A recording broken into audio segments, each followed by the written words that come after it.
Everybody, I'm going to show you how to basically make a larger image even if you can't print on larger paper. So we're going to use Silhouette Studio today to print a sublimated image, and I'm going to show you how to print it and also how to put it together so that you can create one cohesive image.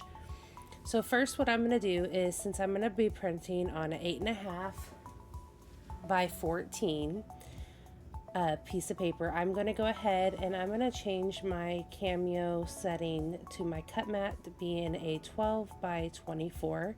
You can also use, depending on how you are going to lay your image, we can also do a 24 by 24. Just remember, we're not cutting on this mat, so if you don't have a silhouette that cuts this big or anything like that, it's not going to affect you printing with this program.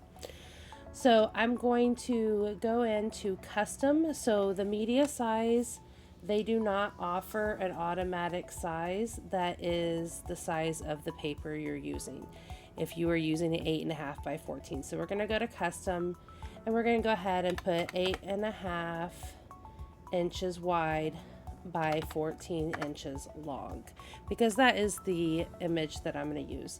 And since I'm going to be putting words on my image and I don't need it to be this big, my favorite way of orientation is to have it horizontal like this. So let me zoom out just a little bit because this is a very large area behind this cutting mat. I'm going to go ahead and I'm going to open up the image that I plan on using. I have several neat little Easter sayings, and I'm making an Easter sweater, so I want to get a really cute one to go on this. We're going to do Easter vibes. Now, if I'm only doing the words and I don't want it much bigger than 14 inches wide because I'm only doing a t-shirt or a sweater for maybe somebody smaller, a size small or lower, you're not going to want it to be all the way across. But a medium, adult size or larger, you can go 14 across just fine. I like using these for my bigger plus size clothing as well. I like everybody to have a good big image on theirs. So since this is just a word and we're not going to be able to cut, I'm going to go ahead and get a bigger image so that we can go past that line and you can see what I'm talking about when it comes to using a larger image and still being able to print and put it together for a t-shirt. So it's a light pink shirt that sweater that I'm using, so I don't want anything that's going to completely blend in. But let's see, let's do hip hop. That sounds like a good one. Okay, so what we're going to do is we're actually going to, I'm going to zoom out here so you can see what I'm doing. I'm going to go ahead and I'm going to enlarge this, and I'm going to enlarge it to where the sides almost touch all the way.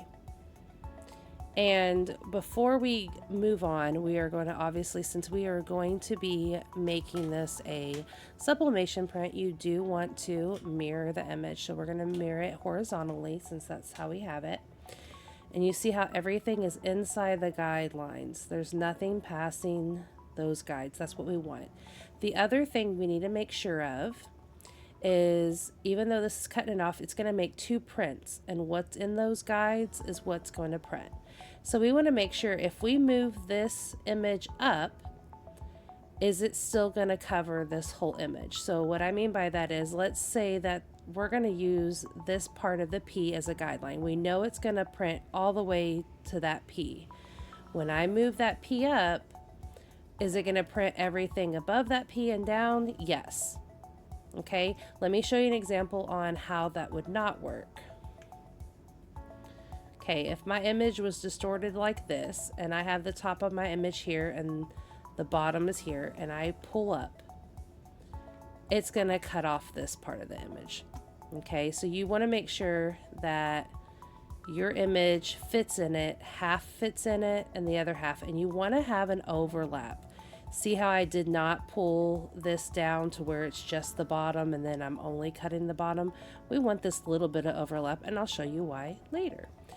So now that we have that ready, we are going to go ahead and we're going to print from whichever printer it is that you have that is for your sublimation. See how it's showing me right here? You want to check that print preview. See how it's cutting off the H? That means that this print preview image is not on an 8.5 by 14. Okay, so we're still going to push print, and then we're going to make sure we have the right printer. Then we're going to go to preferences. First thing I always tell you, make sure it's on high quality, not speed. We do not want it to speed through printing this. We don't want lines in our print. This is too nice of a quality print for us to have lines through it. You see how it says document size? Okay, so obviously that is not the size paper we're using. So we want to scroll down. We do have an 8.25 by 14, and then you have the option to make it a custom paper size.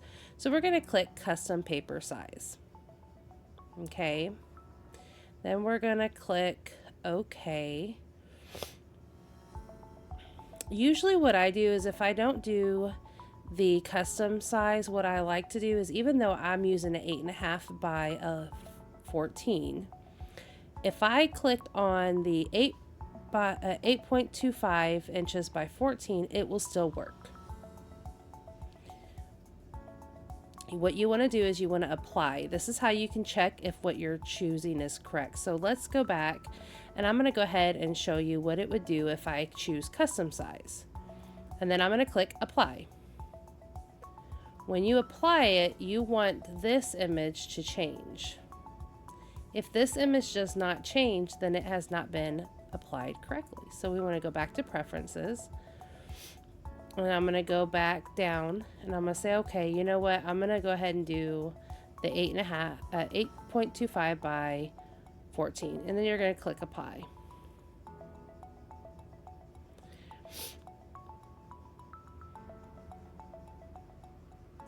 It should change it in your next print preview. So we're going to see if it loads. And this may take just a little bit of time.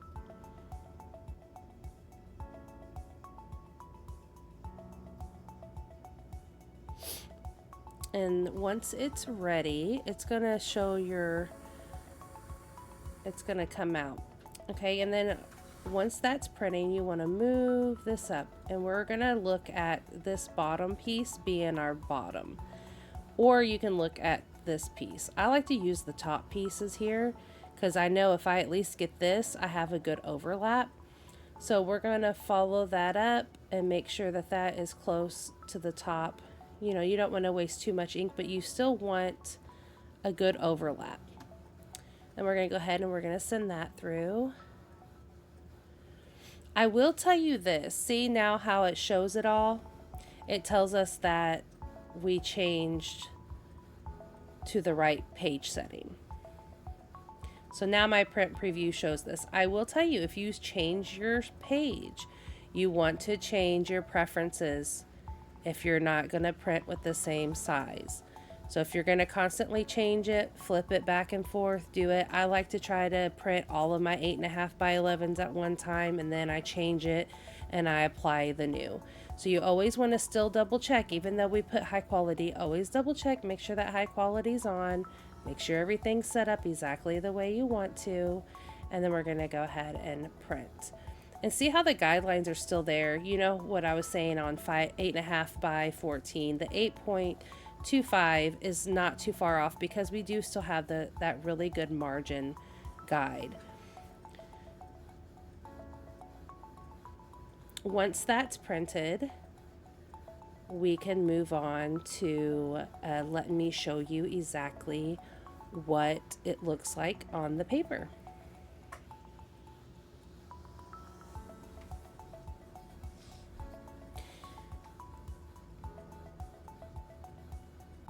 Okay, once you have your 8.5 by 14 sheets printed out, they're going to look like this. You're going to have 2 pages.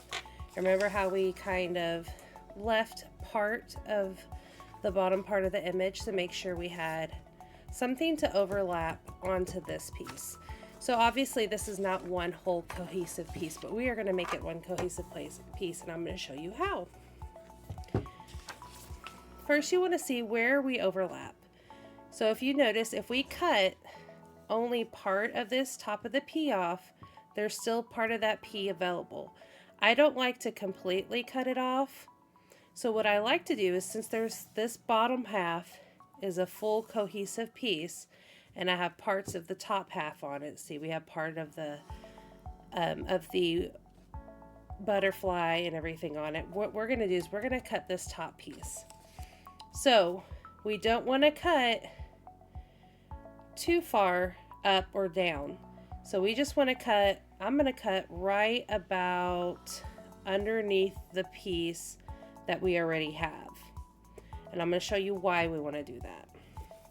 You can cut this, but I like to always cut the top piece. So we have the full bottom piece, and now we have our guideline of where those bottom letters are. So we're going to get our paper cutter. You can use scissors. I prefer a paper cutter because it gives me a good crisp sharp line, and I know that it's going to overlap perfectly every time. It's a little more tricky. You're going to have to leave more of an overlap if you use scissors.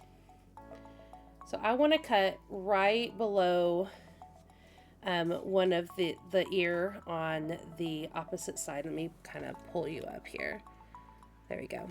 What I'm going to do is I want to cut right below this ear. And I want it to be as straight as possible.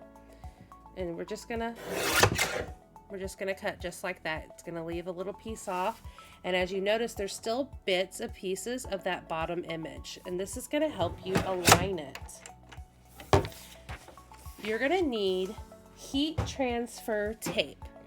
So you want to make sure it's heat tape. If it's not heat tape, it's going to stick to your garment or it could melt, and you don't want that.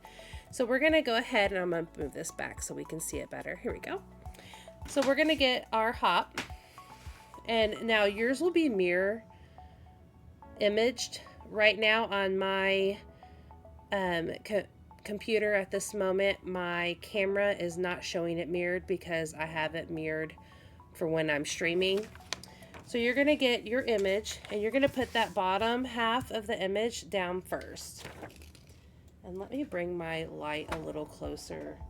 I am so sorry that it is not that bright. Okay. I do have brighter lights, I promise. So we're going to go ahead and leave this down here, and then we're going to get our top part of our image. And what we're doing is we're simply looking for where do these two connect, just like a puzzle piece. Okay, and then you're going to do your best to make sure those pieces align perfectly. Take your time. The more you do this, the quicker you're going to figure out how they align, and you don't want it to look like you puzzle pieced it. You want it to look perfect. Okay, just like that. See, if I'm holding it, oops, I moved it a little bit, sorry. If you're holding it still like that, it looks like one cohesive piece. It doesn't look like we taped it together, does it? So you're going to keep your hand firmly down on the side, on the middle of the image after you've met it. It's going to shift sometimes. It depends. It depends on how much space is left between. You do not want your heat tape to touch your image. If you do that, that part of the image is not going to press. So since we have a good white piece between the two pages, I'm going to go ahead and just put this piece right there. Oh, I need to bring it down just a little bit. What I do sometimes is you can also fold the tape. So we're going to put it really close to that image. You just want to make sure it's not touching the image. See how it's not touching that part, and it's not touching the bottom part. And what you want to do is you want to tape all those white spots that you can, that's not going to touch your image. Look at that. Does that look like we have two pieces? No, ma'am. No, sir, it doesn't. So what we're going to do is we're going to turn it over now. So one problem you can have if you do not tape this shut, you can tape this close and hold it tight with painter's tape, or you can use your heat tape. Okay, we're going to use heat tape. What I like to do first, if I'm going to use heat tape, because I like painter's tape because it's much thicker, but if you're going to use a thinner heat tape, what I do is I always put it down in the middle first, and then I get a longer piece, and then I work my way from the corners in. If you don't do it this way, what could happen is it's going to curl and it's going to crease. You don't want any creases. You don't want air, heat getting into that, because that can cause ghosting. It can cause it to shift, because the tape we did on the front is just not enough to keep this in place.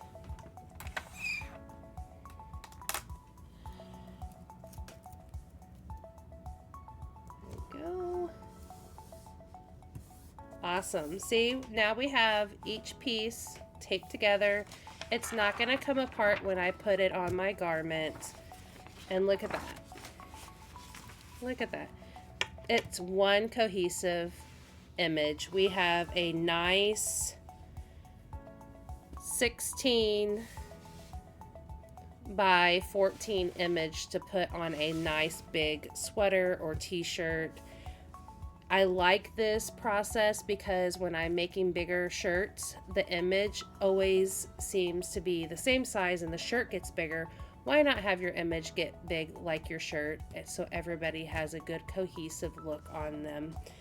I appreciate everybody looking, and hope this video was help for everybody.